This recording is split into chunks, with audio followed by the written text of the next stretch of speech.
Добар ден, почитувани, ова е стартот на уште една нова Телма амбуланта. Секоја жена што ќе остане трудна, сака незината бременност да тече регуларно, да тече како што треба, според планот. Ја следат секако жените и го следат календарот на бременност кој што треба да трае 41 недела, или пак што се вели во народот 9 месеци. Но не така ретко, бременноста трае пократко. Речиси 10% од бебињата во светот се раѓаат пред терминот. Зошто е тоа така? Кои се причините за предвременото породување и каква треба да биде негата на овие бебиња? Во студиото денеска гости се доктор Денис Алкалили, педијатар, и доцент доктор Слагјана Симеонова Крстевска, гинеколог акушер од ГАК, од Клиниката за гинекологија и акушерство. Добре ни дојдовте во студиото на Телма. Благодарам на поканата. Добре ве најдов. Не е мал бројот на бебиња што се раѓаат пред терминот. Во која гестацијска недела, односно во која недела од бременноста тие би требало да се родат за да се смета дека се недоносени?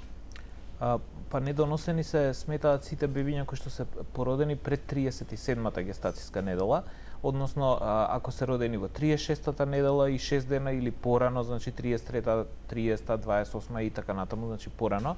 Меѓутоа, како што кажавте, тоа не е мал бројот на тие, значи отприлика едно од секој 10 новородени бебиња е пред време родено. Дел од тие се малку подоцна пред време родени, околу 35-36 недела, и тие генерално се подобри, поспособни се за нормален живот после раѓањето, меѓутоа одреден број имаат помала недела и бараат повеќе третмани, повеќе внимание и повеќе нега.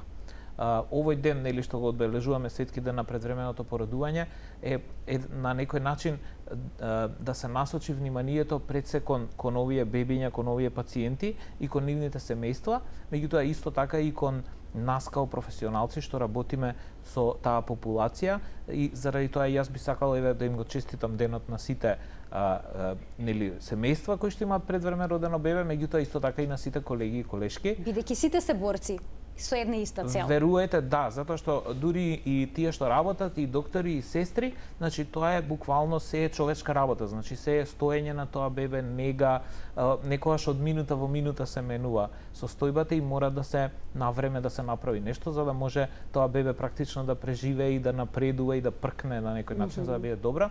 Така да ги поздравувам и моите колеги и колешки, нашите од Клиниката за гинекологија, меѓутоа исто така и од детската клиника, каде што има исто така интензивна која што се грижи за дел од предвреме родените бебиња кои што ќе се родат во другите болници низ Македонија, така да навистина ова е еден ден кој што треба да си го одбележиме и треба да го прославиме на некој начин. Така да му дадеме големо значење. Так. Докторке, вие се соочувате со трудниците кои што пред време треба да се породат. Верувам дека голем дел од нив се во вистински шок.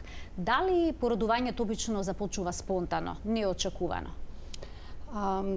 Нема генерално правило, затоа што постојат многу сценарија на едно предвремено породување.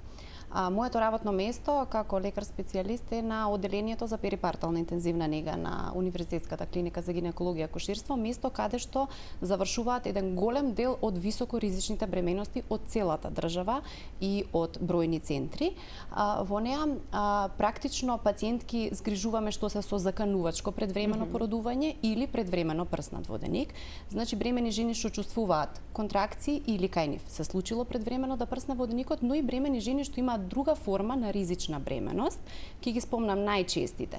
Состојбите на покачен крвен притисок во бременоста, со или без преекламсија, понатаму дијабетес во бременоста, состојби кога постелката се наоѓа пред предлежечкиот дел на плодот или плацента превија, состојби на предвремено одлепување на постелката. Згрижуваме голем дел од бременостите што се постигнати со инвитро оплодување, добар дел од нив се со близначка бременост, поредку и тројки, значи повеќе форми на ризични бременности кај кои што може да се случи исто така да има потреба да бременоста се заврши со предвремено породување, дали ќе биде тоа по вагинален пат, односно спонтано, или со царски рез, зависно од состојбата на мајката или состојбата на плодот. Најчесто е ова неочекувана состојба.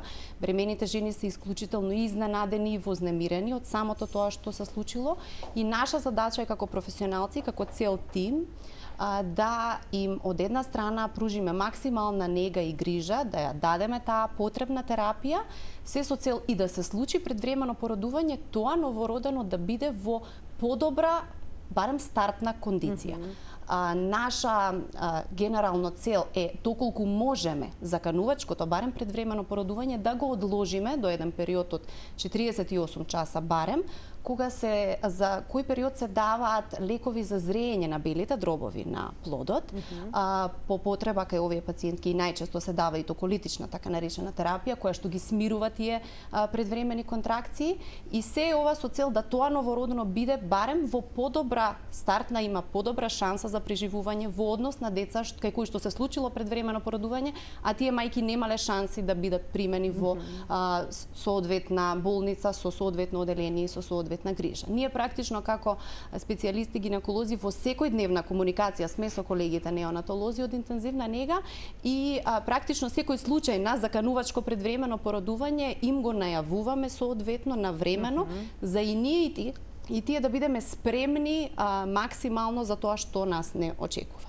Докторе, разговарате ли со овие пациентки што понатаму со бебето? Да, најчесто Ги подготвувате ли? Генерално, значи, кога имаме можности, кога имаме навреме информација, затоа што понекогаш може тоа да биде итно и да нема време дури ни да се поразговара со родилката, кога е тоа итно, да речеме по итна индикација, се разбира поставена од гинеколозите, акушери, од перинатолозите, меѓутоа генерално има тенденција да се дискутира со мајката, да се поразговара малце, да се запознае со тоа, нели, кој ќе биде дел од тимот кој што ќе го прими бебето, што се очекува, значи понатаму од лекувањето, каде ќе оди бебето, што се планира да се направи или мора да се направи во таа, да речеме, во таа недела, што се очекува, па дури разговараме и за шансите за преживување, односно ако има некаква опасност во соодветно на гестацијската недела или на состојбата на бебето. Затоа што ако е навистина многу мала гестацијската недела, ние мораме, значи, да ги информираме дури и за тој аспект. Значи, која е најдолната граница на гестацијска возраст на бебето кога може тоа да преживее? Општо прифатена и препорачана од Светската здравствена организација е граница на виабилност од 22 недела, односно пред 22 недела не се смета за живородено бебе, туку се смета за, да речеме, спонтан абортус. Тоа исто така, нели, од гинеколошко-акушерски аспект. Меѓутоа, границата на виабилност негдека е околу 25 недела општо земено, затоа што и различни држави различно го сметаат тоа и различно успеваат да обезбедат виабилност на бебињата, меѓутоа кај нас од прилика таа е неделата, значи негде 25-та, 26-та, за жал дел од овие бебиња и не преживуваат, меѓутоа поголемиот дел, значи, се обидуваме и успеваме да ги одржиме. Веќе кога ќе се породат во 27-ма, 28-ма има значително многу подобра шанса за преживување.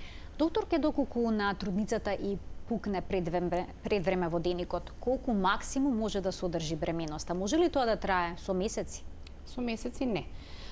Значи, повторно се работи за индивидуална проценка, секој случај не е ист. Со две исти бремени жени не може да има, сепак се прави секогаш индивидуална проценка на прво гестацијската недела, кога се случило предвремено прснат во деник, понатаму за тоа во каква состојба е плодот, значи се прави една проценка ултразвучна, се прави проценка на кардиотокографијата, значи оној CTG мониторинг, што ги следи и срцевите отчукувања и контракцијата на матката истовремено.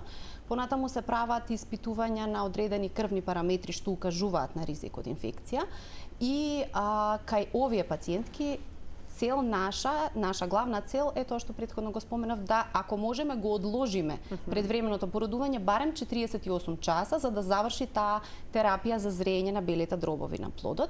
На мајката се дава антибиотска терапија, значи се следи низината состојба и се планира кога ќе биде неопходно породувањето и по каков пат, дали ќе биде тоа по вагинален пат или со царски рез.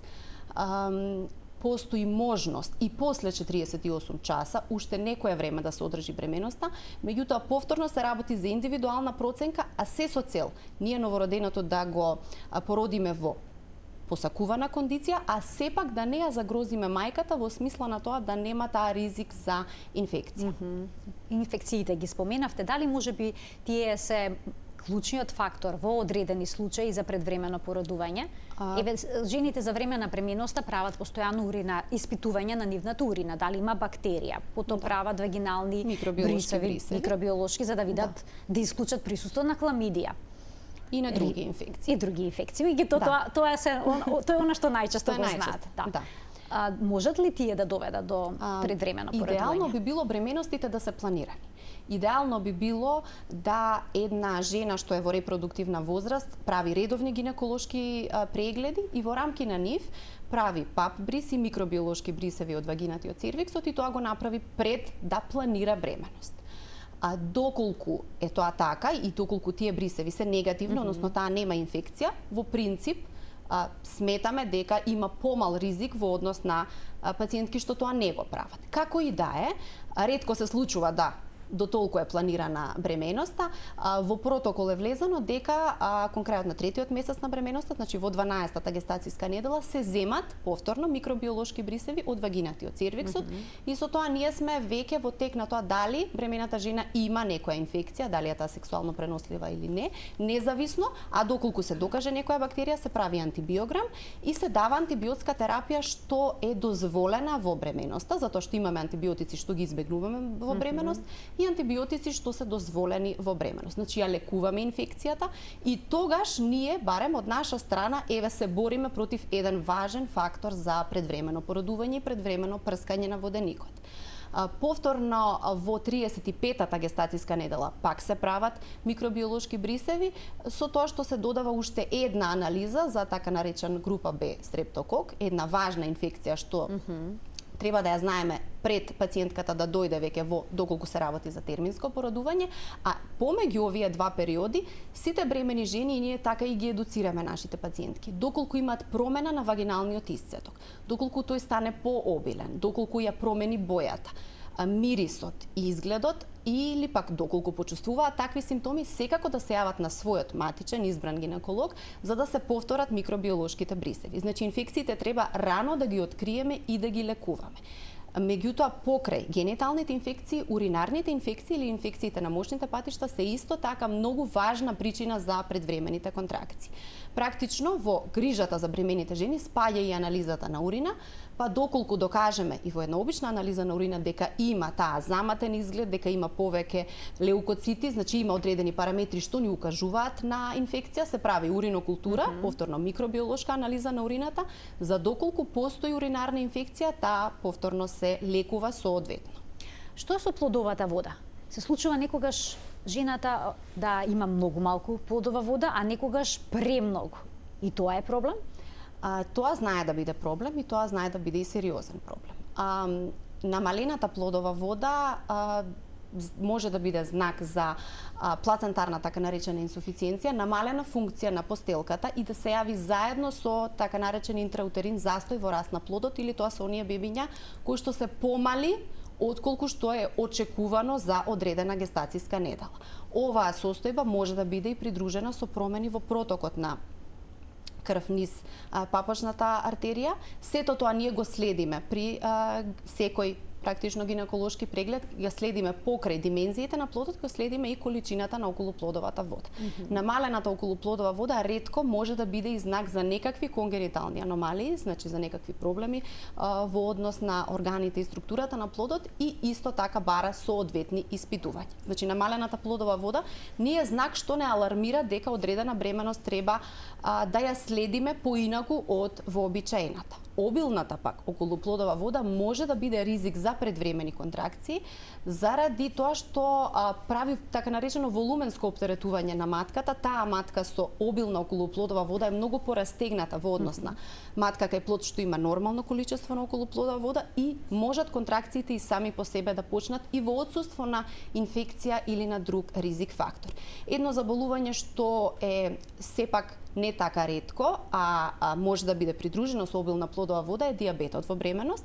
Дали дијабет што постоел пред бременост или оној што е стекнат во бременост или така наречен гестацијски, доколку е полошо контролиран шекерот во крвта на мајката, може да биде овој дијабет придружен со обилна плодова вода. И што во тој случај? Стручителица одлучуваат порано да ја породат родилката? Трудницата? Се прави анализа севкупна, значи анализа на шекерот во крвта на мајката, значи се прават така наречени гликемиски профили и други ендокринолошки анализи. Тука ние соработуваме со колегите ендокринолози, па тие го регулираат шекерот во крвта на мајката соодветно на состојбата, А ние од наша страна правиме проценка на тоа дали се работи за заканувачко предвремено породување, дали постојат контракции или не, каква е состојбата на плодот и дали има потреба мајката да се задржи на болничко лекување. Ако веќе ја задржуваме на болничко лекување, понатаму ја следиме поинтензивно и проценуваме дали ќе има потреба од предвремено породување или не. Меѓутоа, во секој случај дијабетот во бременоста е како ризик фактор за помалку зрели новородени. Значи, доколку се случи предвремено породување кај мајка што има дијабетес, ние очекуваме помалку зрели новородени и затоа алармираме секогаш на колегите кога се работи за таква состојба, па некогаш и заедно планираме што е најсоодветен. Значи, заедничка е проценката во тие моменти што како да се постапи. Во секој случај. Да, дури се смета дека ако нели повеќе расте плодот и ако е поголем од гестацијската возраст, нели, тогаш се смета дека и е покорисно и за мајката и за бебето да порано се извади тоа бебе, затоа што колку повеќе се приближува према терминот, може да има и поголема шанса за да заврши трагично и пред да се роди. И токму заради тоа се менаџираат и токму заради тоа нели ги надгледуваат и ги посматраат овие трудници и пред да се породат, значи и го следат и плодот. Бидејќи спомна колешката за нели за таа, да речеме, за планирана бременост, за состојбата, за начинот на следење на бременоста, јас би сакал секако да упатиме еден апел од тука, затоа што тоа влија и на нивната работа и на нашата секако, а тоа е дека колку повеќе е бременоста планирана, колку повеќе е следена, колку повеќе има, да речеме, нормално прифатливо растојание меѓу две бременности, толку е помала веројатноста да имаме предвремено породување. Ние факт е дека сите што ќе дојдат ризични бременности на клиниката, значи ги следиме, ги менаџираат на некој начин перинатолозите, меѓутоа и бебињата ние ги третираме максимално со сите средства и со, да речеме, со полно залагање на целокупниот персонал, меѓутоа важно е да се знае дека ако се намалат ризиците, ќе се намалат и бројот на предвремено породување.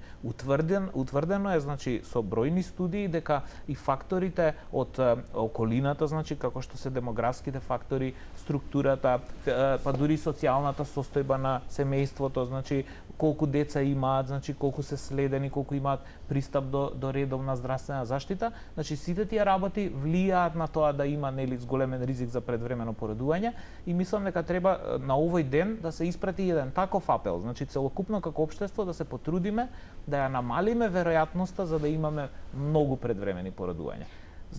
Ќе бидат тие третирани, меѓутоа многу е подобро нели ако се превенира еден дел од нив, па ќе ни биде полесно и на нас, и на колегите гинеколози, акушери и секако на семејствата. Споменавте дека е важно и растојанието помеѓу две бременности. Колку тоа треба да биде? Година, дена, минимум? Ризик е ако е 9 месеци? Се тоа зависи како таа бременост завршила, со какво породување. Доколку една бремена жена има историја на спонтани абортуси, доколку има историја на предвремени породувања, во никој случај не е препорачливо да таа брза со следна бременост. Некога забременуваат неколку месеци по породување. Се случува и тоа и тука ние веќе немаме што да направиме. Наша задача како професионалци е да советуваме дека е убаво да има растојание помеѓу бременостите, особено ако бременостите се завршени со породување со царски рез. Затоа што тоа ни е исто така голем проблем. Колку тогаш треба да биде растојанието ако е царски Идеално рез? ако има растојание од 2 години помеѓу две бременности. Тоа е нешто што е препорачливо и секако во овој период да таа жена го посетува редовно нејзиниот гинеколог и ги прави потребните испитувања што и претходно ги споменав. Доколку забремени порано се зголемува шансата за предвремено породување? Доколку таа бремена жена има претходно предвремено породување, секако дека е поголема шансата да и во следната бременост има предвремено породување, доколку има повеќе спонтани абортуси исто така.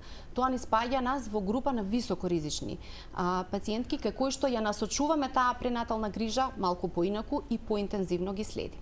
Не само од аспект на микробиолошките брисеви и на анализите на урина што претходно ги спомнавме, туку и за едно испитување што ние го правиме кај оваа група на пациентки, а тоа е мерење мерење на должината на грлото на матката, што се прави со ехо преглед, значи со вагинален ултразвук, и така ние соодветно реагираме на состојбата. Доколку се работи за скратено грло на матка или има одредени други параметри што нас ни укажуваат на можна така наречена цервикална инсуфициенција, значи слабост на грлото на матката, реагираме соодветно, не само што се бориме против инфекции, туку даваме и одредени препарати, одредени прогестеронски препарати, најдобро по вагинален пат, редовно ја следиме таа бремена жена, почесто ја контролираме и реагираме соодветно на настанатата ситуација. Да ги поканиме гледачите. 3076-677 почитување е телефонскиот број на телевизија Телма. Можете да се вклучите во Телма амбуланта со ваши прашања, но секако и искуства, бидејќи не е мал бројот на родителите кои што имаат предвремено родено дете, односно предвремено родено бебе. Денеска гости во студиото се доктор Денис Алкалили, педијатар, и доцент доктор Слагјана Симеонова Крстевска, гинеколог акушер од клиниката за гинекологија и акушерство. Докторе, во време на пандемијата, особено карантинот, се покажа дека бројот на предвремено родени деца драстично се намали. Што ова укажува? Дали можеби на бременоста треба да се гледа на поинаков начин? Дека трудницата треба да мирува и да има поинаква животна динамика? Веројатно да, значи скоро во сите држави во Европа и во Северна Америка се правени такви истражувања кои што покажаа дека во карантинот навистина има намален број на предвремени породувања. И сега од наш аспект, значи као педијатри, неонатолози кои што работиме со тие новородени, навистина е многу важно да се обрне внимание на тоа. Значи самиот факт дека помирниот начин на живот, помалку физичка активност, помало, да речеме, оптоварување и со секојдневните стресови или да речеме такви динамики кои што ги носи и работата, затоа што нели во тек на карантинот трудниците беа ослободени од работа, од работните обврски. Значи се покажа дека навистина тоа влијае на бременоста и може да ги намали предвремените породувања, и заради тоа е убаво да се донесе и некаков заклучок од тоа. Значи ние како педијатри, неонатолози навистина ќе бидеме среќни ако успееме да обезбедиме подобра, постабилна бременост на овие, да речеме, ризични бременности, односно на сите трудници, со цел да има помал број на предвремени породувања. Затоа што знаете, предвременото породување генерално варира од 5, некаде и помалку од 5 во некои, да речеме, во скандинавските земји, од 5 па дури до 16%. Например, во Кипар пред 2-3 години е утврдено дека има 16% предвремени породувања, што се смета као најголем број во Европа. Идејата е со сите тие мерки, значи да се намали бројот, затоа што ако се намали бројот, тоа е бенефит за сите. Пред се е бенефит за самите луѓе, за самите семејства, затоа што ќе бидат поштедени или колку што е можно помалку ќе бидат изложени на целата таа траума поврзана со предвремено породување, меѓутоа исто така ќе биде поштедени персоналот во болниците, па дури и здравствената каса ќе биде поштедена. Така да подобро е да има повеќе превенција, а помалку третман, и тоа и секако ние во интереси нас и на гинеколозите, акушери и на целото општество. Тука ќе погледнеме во реклами, а веднаш потоа продолжуваме со денешната Телма амбуланта.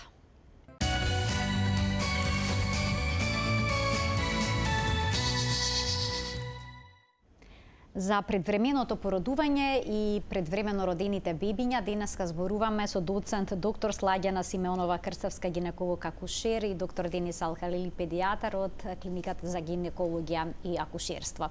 Докторке, кога станува збор за предвремено породување, има ли улога некаква возраста? Дали жените кои што забремениле помлади, пред 17-та година или пак подоца по 35-та година, се поизложени на овој ризик фактор? Да. Возраста на мајката е еден од најважните ризик фактори за предвремено породување и еден од најважните ризик фактори воопшто за ризична бременост.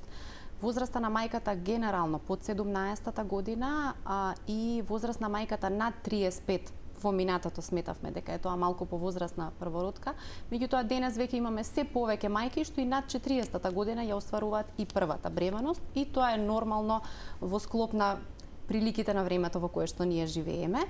Во секој случај и едната и другата возраст, значи и многу млада мајка и мајка што е нешто повозрастна, ние ризик фактор не само за предвремено породување, туку и за други состојби на ризична бременост, за покачен крвен притисок, за дијабетес во бременоста и така натаму. И на тие мајки им обрнуваме особено внимание во тек на тие контроли, во тек на бременост.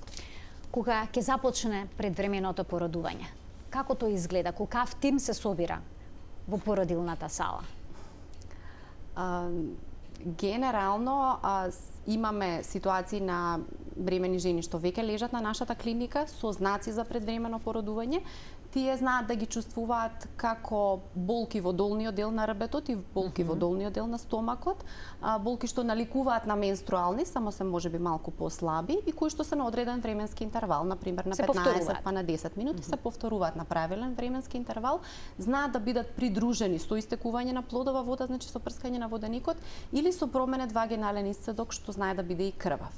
И тогаш, ако се случи тоа во домашни услови, се максимално исплашени и вознемирени, доаѓаат итно на преглед или кај нивниот гинеколог или во нашата клиника, или пак се испратени со болничко возило често пати од некој од центрите во нашата држава. Генерално колегите кога ни испраќаат ваков тип на пациентки што се ризични за предвремено породување, тоа телефонски ни го најавуваат и ние сме веќе подготвени. Правиме еден гинеколошки преглед на бремената жена, правиме кардиотокографија, правиме ултразвук, ја примаме на клиника и гледаме доколку е тоа можно да се одложи предвременото породување. Меѓутоа, доколку продолжат контракциите и напредува вагиналниот наод, значи се отвара грлото на матката, тогаш веќе пристапуваме кон породување. Веднаш ги алармираме колегите неонатолози и се собира еден тим не само од специјалист гинеколог акушер, туку и од медицински сестри што се високо образовани, што се едуцирани во овој правец, кој што има долгогодишно искуство во оваа работа и заедно практично го водиме породувањето, дали ќе биде тоа спонтано или со царски рез. Во секој случај сме во константна комуникација со колегите. Може се од нашата страна. Да, како изгледа предвремено роденото бебе? Од нашата страна ние генерално имаме поголем број на деца во било кој момент на оделението, кои што се долго лежачки пациенти, некои лежат по 2-3 недели, некои лежат и по 2-3 месеци некојаш, и ние генерално си работиме и ги континуирано следиме, прегледуваме, назначуваме анализи на тие бебиња кои што се лежачки.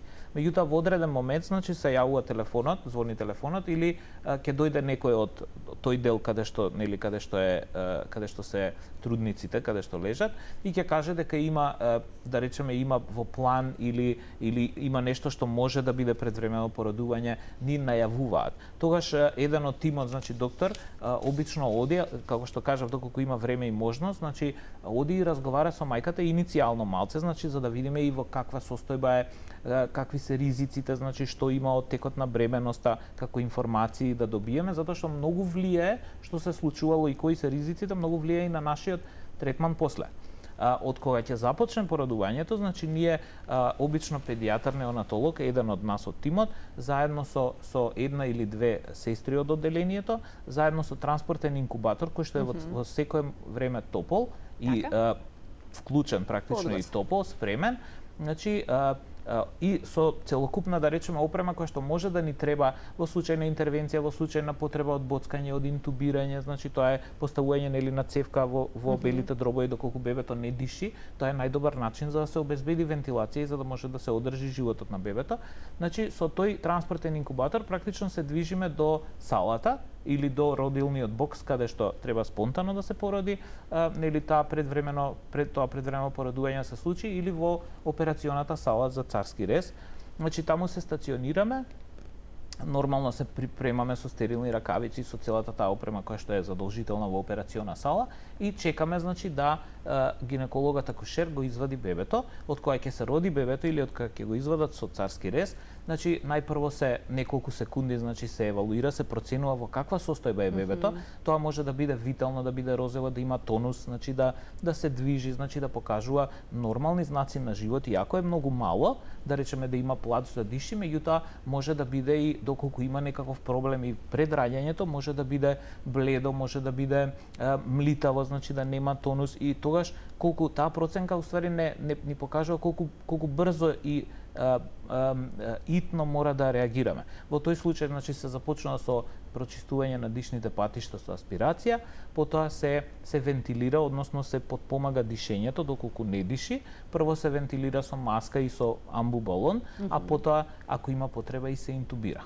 Значи сите тие интервенции се прават во рок од 1 до 2 минути и тоа се, да речеме, повеќе интервенции. Многу е важно да се биде брз во тој момент, меѓутоа многу е важно и да се биде нежен, затоа што дел од овие бебиња имаат 600, 700, 900 грама, имаме и поголеми, меѓутоа има и такви мали. Колкава треба да биде килажата на бебето за да се смета дека е всушност предвремено родено? Повеќе фактори има, но колкава треба да биде килажата, еве да речеме ако е над 2500 грама? Значи, ќе се стави ли во инкубатор или не? Постојат две класификации или два критериума кои што одат паралелно еден со друг. Едното е гестацијската недела и нели треба да биде над 37, меѓутоа ако е под 37 е предвремено породување. Во однос на тежината се смета за ниска родилна тежина ако е под 2,5 кг.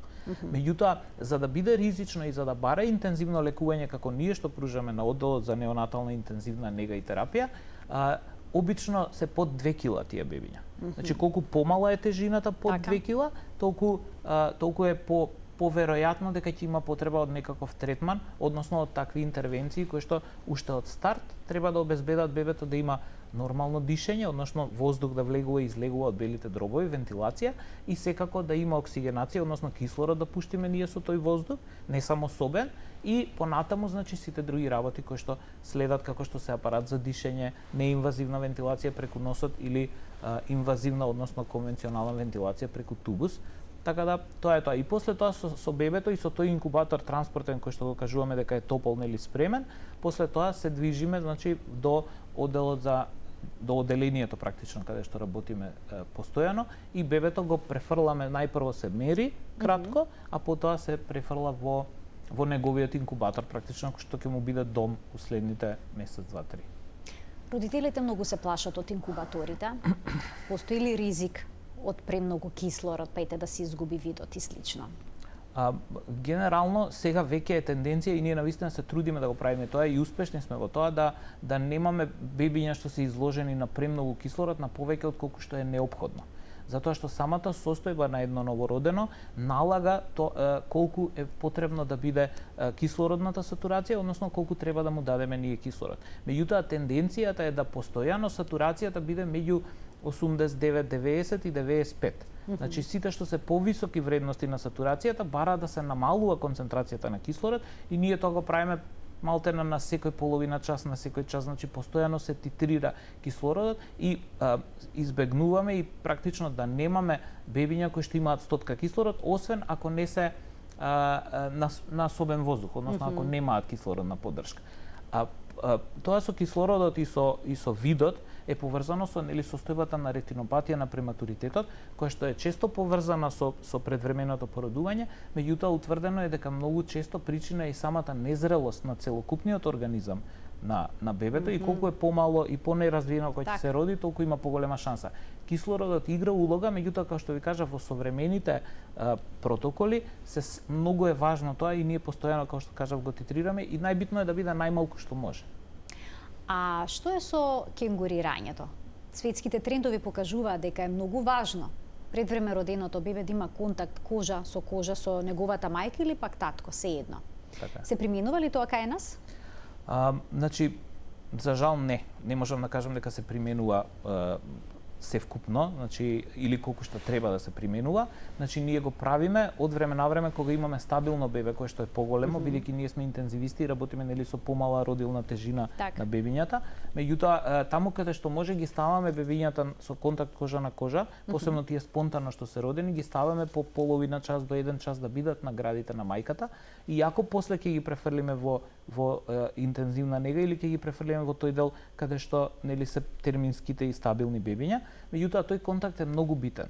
Сега кенгурирањето, значи или постојаниот контакт на мајката со бебето е нешто кое што бара малце и организацијска промена, значи во самиот оддел, во самата болница. Ние генерално како оделение на клиниката почнавме да се отвараме, значи почна да има секој ден посета, значи почнавме да ги пуштаме родителите заедно во пар да влезат, што да речеме пред повеќе години тоа беше невозможно. Да, беше тешко. Мислам сега јас не можам да кажам бидејќи јас сум на клиниката 3,5 години, меѓутоа по тоа што кажуваат и самите родители, тие што се веќе со поголеми деца. Меѓутоа ситуацијата со ковид малце го наруши тој, да речеме, контакт или посети или кенгурирање секаде во светот. Токму заради тоа и овој светски ден на предвремено породување практично слоганот е дајте да направиме нешто за да не се раздвојуваат мајките и бебињата. Затоа што ковидот наметна една политика на раздвојување со цел да се спречи инфекцијата, меѓутоа за жал не врати неколку чекори назад. И нас и секаде во светот тоа се случува, да. И затоа уствари сега има глобална кампања која се вика Zero Separation, мислам дека сме разговарале тука и во претходните емисии, значи Zero Separation или нулта раздвојување со цел да се веќе не биде ковидот причина за да се раздвојуваат. Затоа што ако е опасноста од инфекцијата ковид, па многу поголеми се бенефитите ако има кенгурирање и контакт кожа на кожа. И веќе тоа е измерено. Какви се бенефити? Кенгурирањето? Да, има. Му се регулира ли телесната температура? Значи се регулира телесната температура, се регулира пулсот, се подобрува нивото на шекер во крвта, се подобрува и температурата. Ние сме го практикувале тоа, значи сме го правеле на оделението и навистина тие бебиња имаат подобра температура отколку инкубаторот. Затоа што мајката го грее бебето со својата телесна температура. А постои ли ризик бебето да се зарази од бактериите кои што се на кожата на мајката? Начелно не, заради тоа што сите ние си носиме некаква одредена флора, односно нормална флора, нормални бактерии, кои што се наречени сапрофитни или неопасни бактерии, и тие бактерии се на некој начин печат на секој од нас, на секое семејство. Ако бебето кое ќе се роди не се насели со тие бактерии кои што нормално ги има неговата мајка, татко, братче, сестричка, тогаш ќе се насели со болничките бактерии кои што ги има во сите болници, не само кај нас, туку секаде каде што долго лежат пациентите, има такви болнички инфекции. Тоа е едно, да речеме, глобален проблем. Сега идејата на кенгурирањето е многу рано да се направи тој контакт за бебето да се колонизира со бактериите од мајката, кои што понатаму ќе бидат на некој начин ќе се надпреваруваат со болничките и нема да има толку слободни места на кожата каде што ќе се колонизира бебето. Така се намалува веројатноста да има и посериозна инфекција во текот на престојот и во текот на лекувањето. Самиот контакт многу влијае и на психичката состојба на родителите. Затоа што, знаете, јас кој ги поздравувам родителите, го имаме и тоа у предвид дека како што расте детето, како што се нормално си функционира, полека по полека се забораваат тие трауби кои што ги носи предвременото породување, ама не може скроз да ги забораат. Значи сите си го носат тоа.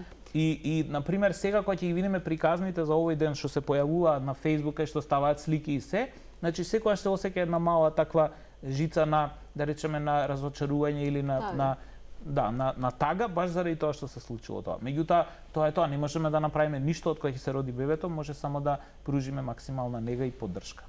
А што е, докторе, со исхраната? Каква треба да биде? Треба ли бебето да прима мајчино млеко? Може ли да цица? Овие предвреме родени бебиња многу често не може да цицаат, затоа што немаат координација на голтањето и на цицањето и на дишењето, меѓутоа мајчиното млеко има стварно многу важна улога и една од предностите на кенгурирањето е што мајката ќе надојде млеко полека и ќе може тоа млеко да се изболзе и да се даде на бебето. Како што бебето расте, како што напредува, веќе полека по полека ќе почне, ќе добие способност да цица, ќе се појави тој рефлекс за цицање, ќе почне да се координираат тие сите процеси и тогаш веќе може и да се поставува и дел од оброците да биде на награда, значи да цица и да се даде измозено мајчино млеко. Бенефитот на кенгурирањето и на постојаниот контакт на родителите да доаѓаат во единицата, што е веќе пракса во Западна Европа и во Америка, е да со тоа практично и бебето континуирано си добива мајчино млеко од својата мајка. Ако не може мајката да дојде, или ако не може бебето или ако не може да се обезбеди доволно млеко од неговата мајка, се зема млеко од банките за мајчино млеко, кои што исто така се сега веќе да речеме распространети и во многу држави има не по една, туку по повеќе банки. Тоа е нешто што би требало да се направи и кај нас. Се надевам што поскоро. Јас мислам дека кенгурирањето е, да речеме така, некоја следен голем чекор кој што треба да го направиме, затоа што намалување на смртноста и подобрување на лекувањето беше еден огромен чекор кој што е направен во последниве 3, 4, 5 години на вистина и мислам дека следен чекор треба да биде тоа со посетите и со кенгурирањето, а после тоа да полека по полека се движиме и према банка за мајчино млеко. Докторка, имате ли чувство дека покрај тоа што сте гинеколог, а вие докторе педијатар, дека истовремено сте психолози кога ќе се сретнете со пациентките, значи со трудниците кои што пред време ќе се породат, а вие со родителите кои што се во еден извонреден грч, кои што очекуваат од вас, имате огромна надеж и очекуваат одговор дали нивното бебе ќе преживи и се ќе биде во ред. Сигурно дека се чувствуваме и така. Наша задача е сепак да ја пружиме медицинската грижа што е неопходна на бремената жена, да процениме кога ќе биде најдобро и за неа и за бебето да се случи тоа предвремено породување, доколку е можно ние да го одложиме истото, да го направиме тоа, а истовремено да максимално ја информираме и бремената жена и нејзиниот партнер за тоа што ги очекува, дека може да се случи предвремено породување, дека може да се случи и исход што можеби не е најповолен, меѓутоа навремено да ги добијат соодветните информации за да бидат и малку поспремни и доколку се случи некој неповолен исход што никој од нас не го посакува. Ние секогаш се бориме да извлечеме максимум од секоја ситуација. Сосема на крајот од денешната емисија ќе погледнеме едно видео од клиниката за гинекологија и акушерство кое што опишува една успешна приказна за малиот Бетим. И се чини најмало бебе родено во регионот, ако не се лажам. Да, во однос на родилната тежина. Во однос на гестацијската недела. Гестацијската недела. Јас ви благодарам што бевте денешни гости во Телма амбуланта, што на еден убав начин ги појаснивте ризик факторите, начинот на нега на предвремено роденото бебе, но и начините за превенција на предвременото породување. А сега, заедно со гледачите, да го погледнеме видеото.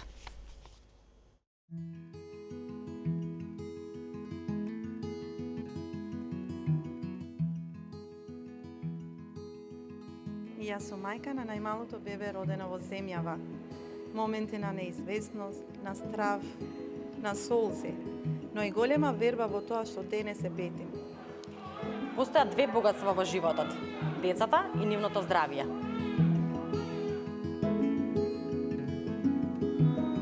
Ние се грижиме за нив. Превенцијата од предвремено породување најмногу зависи од редовните прегледи на бремените жени. Навремената терапија и безбедното породување пружаат поголема можност за преживување на предвремено родените деца. Многу важно е емпатијата и сочувството кое што го имаме према родителите, према семејствата и према овие бебиња, значи грижата која што ја даваат сестрите, исто така и докторите неонатолози, секоја интервенција која што ја правиме мора да биде истовремено и брза, итна интервенција, меѓутоа треба да биде и нежна за да донесе бенефит за бебето, а не штета. Сите тие заедно мали сегменти и квалитетни практично интервенции доведуваат до тоа да бебето се стабилизира, да почне да напредува и да расте во тежина и се разбира после одредено време да си оди дома кај своите родители. Успешното препродување на сите проблеми со кои се соочува предвремено роденото бебе го постигнуваме со целосна посветеност, со континуирано стручно усовршување и со користење на високо софистицирана опрема. Високоспецифичната примарна реанимација е од круцијално значење и потребна на секое предвремено новороденче, изведена од високо специализиран неонатолошки тим, која што има за цел понатамошно квалитетно интензивно лекување и минимизирање на негативните секвели во однос на неговиот психомоторен развој. Предвремено родените бебиња се големи борци, а наша обврска е да обезбедиме најдобра грижа за нивниот нормален раст и развој. Од 2016 година до денес, смртноста кај предвремено родените бебиња е намалена од 25 на 8,9%, односно за цели 16%. Работиме посветено овој процент да продолжи да се намалува, преку инвестирање во најсовремена опрема, обезбедување најдобри услови, обуки и едукација на лекарите и медицинскиот персонал кој се грижи за овие наши мали борци. Здравјето на нашите деца е секогаш врвен приоритет.